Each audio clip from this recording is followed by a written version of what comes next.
Просто keyin olaman. Oftob issiq hozirdan mana. Pikapga oldik.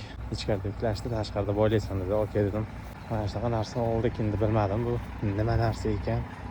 Hali o'qib ham ko'rmadim velosipedingni. Короче, strap qilish kerak, tarp qilish kerak. Bo'ldi. Lekin yukimizning og'irligi 17,000 pound. Yengilgina maza qilib ketamiz.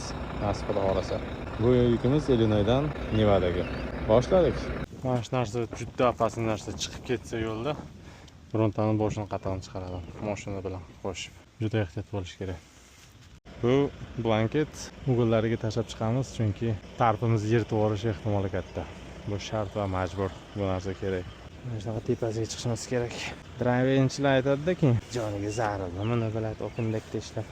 Bizga jonimizga zarar deb ishlayveramiz. Qarorli joylarga blanket qo'yish kerak. Straplarni tanlab chiqdik. Endi to'g'rilab chiqamiz bo'ldi. Maylaymiz shu bilan. Netidan mana shu to'g'riklab qo'yishadi. Shunga chatoq. Ha, nihoyat tugatib oldik. Tariflarni qilib. Короче, asosda dam olib yopdik. Endi sekin yo'lga chiqamiz.